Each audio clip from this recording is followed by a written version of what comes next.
नमस्कार, आप देख रहे हैं भारत की खबर। मैं हूं सौरभ शर्मा आपके साथ, और आज मैं अकेला नहीं हूं। हमारे साथ दो व्यक्ति हैं जिनके पास पूरी दुनिया की खबर रहती है। इंडिया टीवी के पॉलिटिकल एडिटर देवेंद्र पराशर। देवेंद्र, स्वागत है आपका। और आज तो देखिए, ऐसा दिन है कि जब से बीजेपी के नए कार्यकारी अध्यक्ष का नाम आया, हर आदमी गूगल कर रहा है, अरे ये व्यक्ति ये व्यक्ति ये व्यक्ति। इतना तो हम जानते थे कि बिहार में अभी मंत्रिमंडल बना जीत के बाद, तो नितिन नवीन एक पावरफुल आदमी बिहार में थे, बिहार की राजनीति में। लेकिन 45 साल के हैं और राष्ट्रीय अध्यक्ष के लिए उनका चुनाव, ये एक ऐसी पहेली है जो अभी तक मुझे लगता है केवल देवेंद्र ही पूरी तरह डिकोड उसको कर पाएंगे। तो ये हम उनसे सब जानेंगे, ये चयन कैसे हुआ, इस नाम तक कैसे पहुंचे, ये नाम कब से चल रहा था, खुद नितिन नवीन को कब पता चला कि उनको ये भूमिका दी जा रही है पार्टी की तरफ से।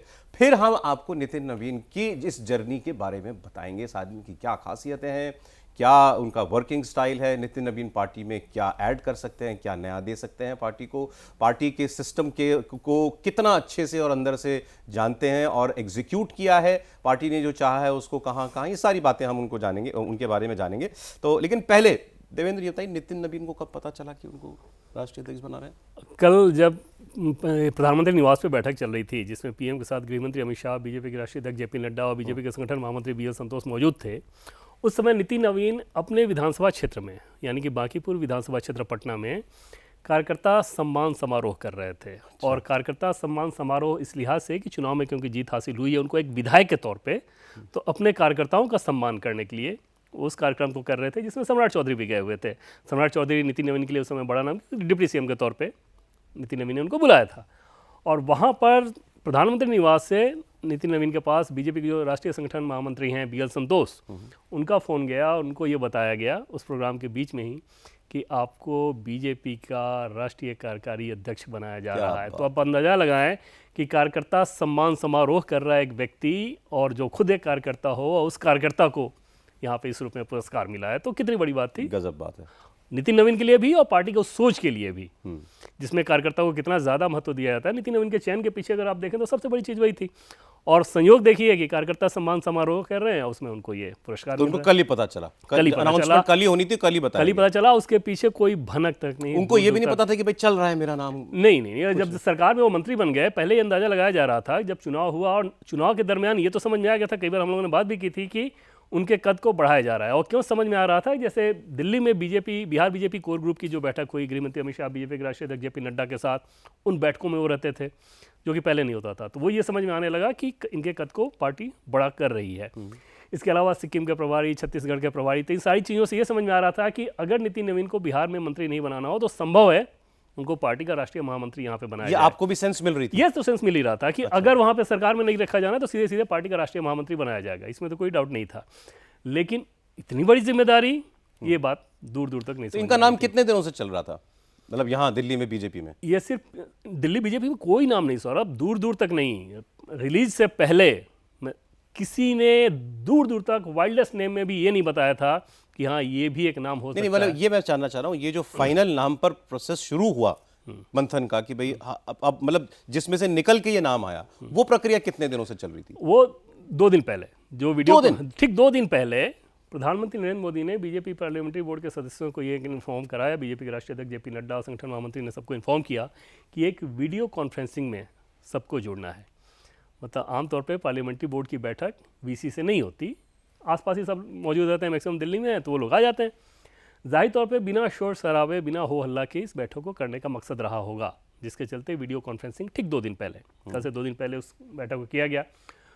उस बैठक में, वीडियो कॉन्फ्रेंसिंग के द्वारा की गई बैठक में, पार्लियामेंट्री बोर्ड के एक सदस्य से ये पूछा गया कि बीजेपी के राष्ट्रीय अध्यक्ष को लेकर आपकी क्या राय है, क्या क्या खूबियां होनी चाहिए, किन किन फैक्टर्स को ध्यान में रखा जाना चाहिए, उसके पीछे वजह क्या है, आपकी सोच क्या है। नाम नहीं पूछे थे? नाम नहीं पूछा, मना भी कर दिया गया था कि किसी नाम को आपको बताने की जरूरत नहीं है, आप सिर्फ फीचर बताएं। पहले एक सैद्धांतिक खाका तो खींचे कि हाँ ये एक खाका है, और उस खाका में जो बात निकल के सामने आई, उनमें से अधिकांश की राय ये थी कि हिंदी हार्टलैंड का होना चाहिए या कि हिंदी भाषी होना चाहिए। दूसरी चीज़ कि फॉरवर्ड कम्युनिटी से हो, क्योंकि प्रधानमंत्री पिछड़े, राष्ट्रपति ट्राइबल, अभी वाइस प्रेसिडेंट ओबीसी, ये सारा जब चल रहा था तो बीजेपी की एक कोशिश रहती है कि ओवरऑल एक बुके बनाया जाए सबको रिप्रेजेंटेशन का, तो उसमें एक फॉरवर्ड की राय ज़्यादातर पार्लियामेंट्री बोर्ड के सदस्यों की थी। दूसरा, यूपी जैसे बड़े स्टेट में भी अभी एक दिन पहले ही ओबीसी फेस को प्रदेश अध्यक्ष बनाया गया था, तो वो भी बताया गया कि हिंदी हार्टलैंड में एक बार फिर से पार्टी ओबीसी के साथ गई है, तो अब ये बेहतर होगा कि एक फॉरवर्ड फेस को बनाया जाए। तो उस बैठक के बाद मोटे तौर पे जो लाइन खींची गई उसमें ये कि युवा होना चाहिए, हिंदी हार्टलैंड का होना चाहिए और फॉरवर्ड कम्युनिटी का होना चाहिए। इसके बाद सवाल ये था कि युवा मतलब क्या। राजनीति के युवा का जो एज का ब्रैकेट होता है वो आमतौर पे युवा हम लोग जो समझते हैं उसमें फ़र्क होता है, तो 60 तक भी युवा मानते हैं। हाँ, तो वहाँ तो 60 तक भी मानते हैं। तो उसमें एक चीज़ सामने आई और पीएम मोदी बार बार इस बात पे जोर भी देते रहे हैं कि बीजेपी को अपने आगे की लीडरशिप को डेवलप करना है और उस जो कि अगले 20-30 साल तक बीजेपी को चला सकें और हर इलाके में ऐसे लीडर होने चाहिए। तो उस लिहाज से हुआ कि राष्ट्रीय अध्यक्ष के तौर पे भी एज ब्रैकेट को 50 के आसपास रखा जाए, 50 हो या उससे नीचे हो या उसी के अराउंड में हो। उसके बाद फिर संघ के साथ बातचीत हुई और उसमें नितिन नवीन का नाम, जाहिर तौर पे पीएम को ये नाम उनके दिमाग में काफ़ी पहले से रहा होगा, गृह मंत्री अमित शाह के दिमाग में ये नाम पहले से रहा होगा। और ये पहले से मैं तब कह रहा हूँ जब बहुत सारे अन्य नाम जो चल रहे थे अनौपचारिक तौर पे उन पे चर्चाएं होती थी। जब हम लोग रिपोर्ट करते थे तो इनफॉर्मली उन नामों को लेकर सामने आया जाता था और फिर उन नामों पे सहमति नहीं बन पाती थी। इस नाम को बताया गया, संघ ने भी बहुत आसानी से तो ये सब कुछ जो है मतलब अनाउंसमेंट से 2 दिन पहले ही शुरू हुआ और उसमें नाम बिल्कुल निकल के आ गया। ये सारी प्रक्रिया 2 दिन की है। तो जो नाम इससे पहले हम लोग आप डिस्कस भी करते थे, अब हम तो क्योंकि 1 साल से चल रहा है ना सिलसिला कि अब बनेंगे तब बनेंगे, तो कई जगह अब इसमें नाराजगी जैसी तो कोई विषय होता नहीं क्योंकि मोदी जी और अमित शाह हैं, लेकिन हार्ट बर्न तो होगा कहीं ना कहीं थोड़ा।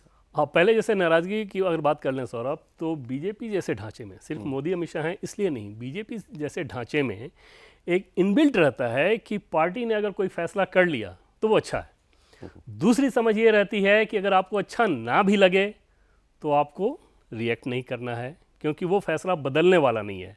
और आपने देखा होगा कि जिन जिन नेताओं ने बीजेपी से अलग राह पकड़ी, नाराजगी दिखा के, अलग अलग फैक्टर से, चाहे येदियुरप्पा की बात कर लें, कल्याण सिंह की बात कर लें, उमा भारती की बात कर लें, ऐसे नेताओं ने जब जब अलग राह पकड़ी उनको मुंह की खानी पड़ी और बाद में वो वापस आए। तो बीजेपी क्योंकि एक कैडर बेस्ड पार्टी है तो अपने कैडर के हिसाब से चलती है, तो उसमें कोई ऑप्शन ही आपके पास नहीं होता। और उसमें अगर आपने अपना रिएक्शन सार्वजनिक तौर पे दिखाया तो आप राजनीति से बाहर, अंदर खाने दिखाया, पर्सनली दिखा रहे हैं रिएक्शन, कोई सॉफ्ट जरूर दिखा रहे हैं। और उसमें मुझे एक भी नेता सौरभ अभी तक नहीं मिला, सिंगल की बात कर रहा हूँ मैं, बड़े नेताओं की बात कर रहा हूँ, जो ये भी कह रहा हो कि हाँ इसका मुझे अंदाजा था। सब वो एकदम से सॉफ्ट और वो ये समझने की कोशिश कर रहे हैं कि कब हुआ, कैसे हुआ। अब नितिन नवीन की खासियत समझते हैं साहब। वैसे चल रहा है कल से कि भाई छत्तीसगढ़ में जैसा इन्होंने काम किया, अमित शाह जी की नज़र में ये तब से आए और मतलब एक तरीके से अमित शाह जी ने इनका टैलेंट भांप लिया था। क्या वहीं से शुरुआत होती है या और पहले? नहीं, अमित शाह के हिसाब से अगर बात करें तो सिक्किम के प्रभारी पहले बनाए गए थे। और उस सिक्किम के प्रभारी रहने के दरमियान, सिक्किम में कभी बीजेपी की सरकार नहीं बनी थी, वहाँ पे नितिन नवीन को चुनाव प्रभारी बना के भेजा गया। और होता क्या है कि जब चुनाव प्रभारी आप होते हैं तो लगातार टॉप लीडरशिप को आप अपडेट दे रहे होते हैं, क्या क्या हम कर रहे हैं, कैसा फीडबैक है, कौन से इश्यूज उठा रहे हैं, यूनिट क्या क्या कर रही है, क्या हमें और किया जाना चाहिए, कैसा फीडबैक है, ये सारी चीज़ें पूछी जाती हैं। उस पूछने के पीछे 2 चीज़ें होती हैं। एक तो ये कि आपको रिपोर्ट मिल रहा होता है, जहाँ सुधार की गुंजाइश हो वहाँ अपनी ताकत देते हैं, जहाँ करेक्शन की गुंजाइश हो वहाँ पर निर्देश दिया जाता है टॉप लीडरशिप के द्वारा।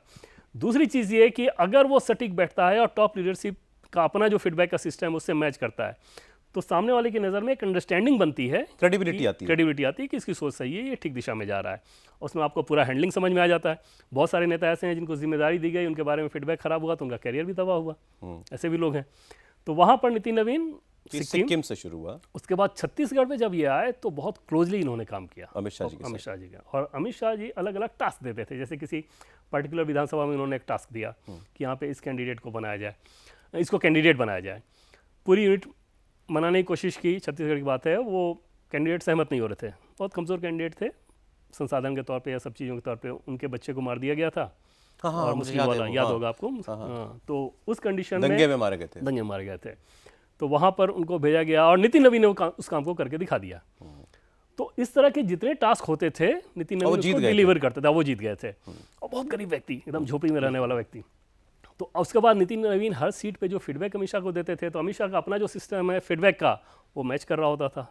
तो वहाँ पर अमित शाह को ये समझ में आ गया कि एक तो ये डूअर है, काम करता है, मेहनत करता है। जैसे दीपावली का समय है, एक दिन पहले सिर्फ छत्तीसगढ़ से पटना जा रहे हैं, दीपावली मनाए, फिर अगले दिन वापस मैंने सुना कि 1 साल से हफ्ते में 4 दिन वहीं बिता रहे थे, वहीं लगातार रहते हैं। हाँ, और ग्राउंड पे लगातार काम। तो ये सब चीज़ें अमित शाह को बहुत ज़्यादा पसंद आती हैं कि आप प्रवास कर रहे हो, कार्यकर्ताओं से मिल रहे हो, मेहनत कर रहे हो, कोई टास्क दिया जाए तो जी जान से लग जा रहे हो। इन सारी खूबियों ने नितिन नवीन को इम्प्रेस किया। और इसमें इस दरमियान जैसे कई बार जब आप प्रभारी बनते हैं तो बहुत सारी निगेटिव चीज़ें भी आती हैं, जैसे शिकायत हो आपको कि ये तो पैसे के प्रभाव में आ जा रहे हैं, ये तो बाहुबल के प्रभाव में आ जा रहे हैं, वो सब चीज़ें नितिन नवीन के बारे में कभी नहीं आई।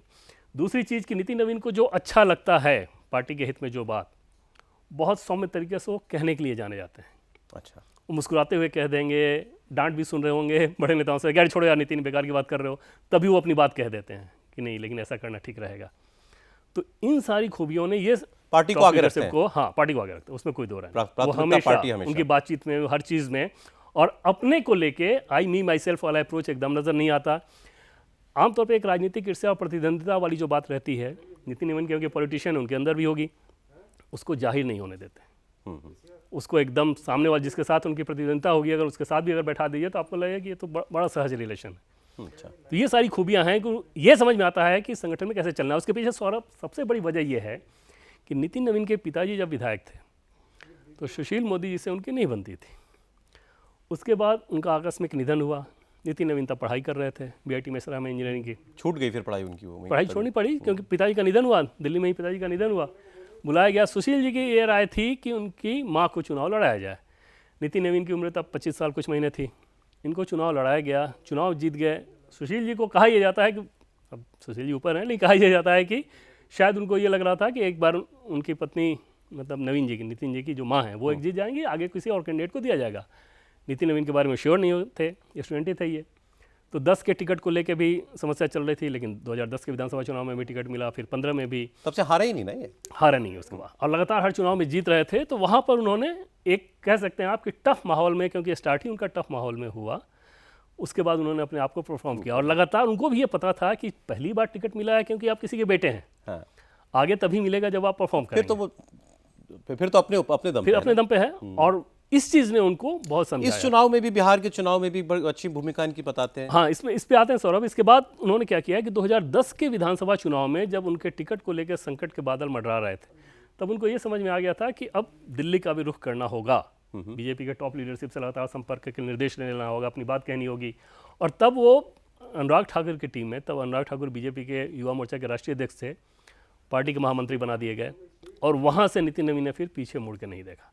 लगातार दिल्ली में आना, बड़े नेताओं से मिलना हर सप्ताह में। इस बार के चुनाव की सौरभ अगर बात कर लें तो अपने विधानसभा चुनाव में बमुश्किल 1 या 2 दिन उन्होंने काम किया होगा। अच्छा। पूरे बिहार के लेवल पे महिला वोटर्स पूरा फोकस था बीजेपी का इस बार, एनडीए का। तो 243 सीटों पे जीविका दीदी, जो कि बहुत ज़्यादा टर्म आपने सुना होगा, उनको इलेक्शन में कैसे इस्तेमाल किया जाना चाहिए, कैसे फ़ायदा लेना चाहिए, कैसे रीच आउट किया जाना चाहिए, इस पूरे कोऑर्डिनेशन की जिम्मेदारी होल एंड सोल नितिन नवीन, जिन्होंने आगे जाके जीविका दीदियों ने और महिलाओं को अप्रोच किया, वोट किया कि आप आइए। हाँ, तो वो सारी जिम्मेदारी नितिन नवीन की थी हर क्षेत्र के लिहाज से। ओके। बीच में पीएम की कुछ रैलियां भी इनके जिम्मे आई। तो यहाँ भी अमित जी के साथ ये बिल्कुल ट्यूनिंग में काम कर रहे हैं। यहाँ भी लगातार ट्यूनिंग में काम करना। एक बैठक इनके घर पे हुई पटना में, जब ये अमित शाह जाते थे। अच्छा, वहाँ जैसे मैंने आपको कहा कि वो अपनी बात कह लेते हैं, बहुत विनम्रता से कहते हैं, लेकिन ये कह लेते हैं कि इसको ऐसा करना ठीक रहेगा, ये करना ठीक रहेगा। इन सारी खूबियों ने अमित शाह को इम्प्रेस करना शुरू किया। उससे पहले, चुनाव से पहले दिल्ली में जब कैंडिडेट्स को लेकर बैठक हो रही थी, उस कोर ग्रुप में भी नितिन नवीन को बैठाया जा रहा था। और वहाँ पर वो हर सीट के हिसाब से अपनी बात कहते थे, अलायंस को लेके हो या बीजेपी की सीट को लेके हो। बहुत से लोग कह रहे हैं कि इसमें कुछ बंगाल की वाली बात भी है कि भाई पूर्वी भारत पर आते हैं, हिंदी हार्टलैंड से बिहार से आ रहे हैं, बगल में बंगाल है, बंगाल में चुनाव है, तो कुछ क्या आपको लगता है वो कोई फैक्टर रहा होगा? उसमें एक चीज़ है कि इसको आप कह सकते हैं कि बाई प्रोडक्ट जिसे कहते हैं ना, डिविडेंड का, मतलब फ़ायदे का एक बाई प्रोडक्ट आप उस नैरेटिव को दे दें। अन्यथा 2 चीज़ें हैं। पहली बात तो ये कि बंगाल में उतना कास्ट सेंट्रिक स्टेट वो है नहीं, और कास्टों के लिहाज से अगर बात कर रहे हैं तो विवेकानंद, सुभाष चंद्र बोस, ज्योति बसु, ये सब कास्ट कम्युनिटी से ही है वहाँ पे। बावजूद इसके बंगाल के खासतौर पे मिडिल क्लास में कास्ट वाली लाइन आपने बहुत सुनी नहीं होगी। कास्ट कॉन्शियसनेस उस तरीके से उस तरह से नहीं है। तो अब उसका बाई प्रोडक्ट आप कह सकते हैं कि उसमें वो फायदा मिल जाएगा, लेकिन उसको ध्यान में रख के वो फैसला लिया गया हो, ऐसा नहीं लगता। अरे अब अंत में मैं, क्योंकि आप बीजेपी को बहुत करीब से आप जानते हैं, और अब से नहीं कई दशकों से कहूँगा मैं, तो जिस भी इंटेंट के साथ नितिन नवीन का चयन हुआ है, आपको लगता है कि इनमें वो खूबियां हैं कि ये डिलीवर कर पाए? 200%। मतलब अच्छा। उसमें कभी नितिन नवीन को लेके आप आगे भी एक तरह से राजनीतिक रिपोर्टर के तौर पे भविष्यवाणी करना होगा, फिर भी उनकी अब तक के कामकाज के तरीके को अगर देखें तो ये बात समझ में आती है कि जिस सोच के साथ उनको बनाया गया है उसमें वो पूरी तरह से डिलीवर करेंगे। जैसे कभी उनके व्यवहार की आप रिपोर्ट नहीं देखेंगे कि उन्होंने कोई आक्रामकता दिखाई, कोई एरोगेंस दिखाया। कभी आप ये नहीं सुनेंगे कि उनके प्रवास में कोई कमी आ रही है। आप देखेंगे पूरे देश में लगातार वो घूम ही रहे हैं। कभी आप ये नहीं सुनेंगे कि अपने पदाधिकारियों के साथ उन्होंने कोई खराब बर्ताव किया, और ये भी नहीं सुनेंगे कि कोई बात कहनी हो तो वो नहीं कह रहे हैं। वो कहेंगे ज़रूर, विनम्रता से कहेंगे, लेकिन कहेंगे ज़रूर। कार्यकर्ताओं के साथ ट्यूनिंग, ये सारी चीज़ें, फेवरेटिज्म वो दिखता नहीं।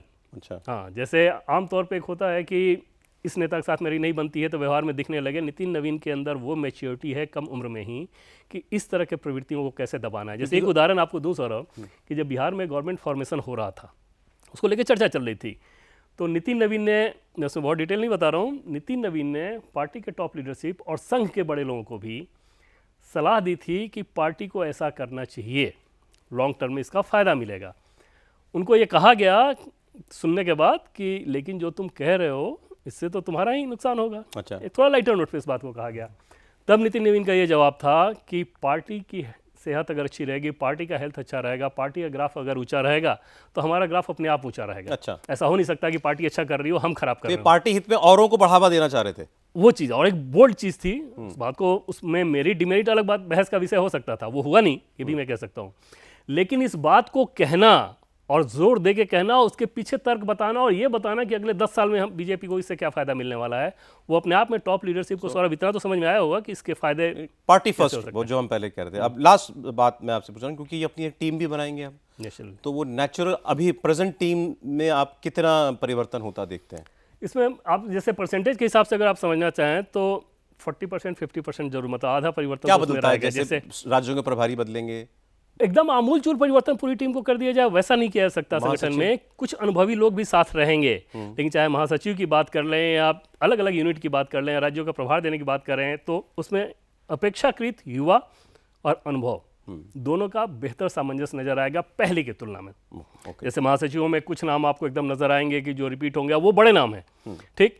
तो नितिन नवीन के हिसाब से सोचिए तो ऐसा नहीं होगा कि नितिन नवीन क्योंकि 45 साल के हैं और बहुत ज़्यादा अभी अनुभव राष्ट्रीय राजनीति का नहीं है तो इनकी महामंत्री की टीम इनसे भी छोटी रखी जाए या उस तरह किया जाए, ये नहीं होगा।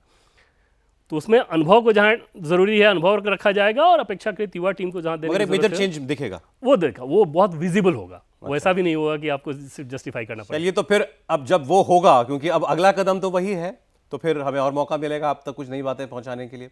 देवेंद्र, बहुत शुक्रिया आपका। तो ये थी कहानी नितिन नवीन की। आज इतना ही।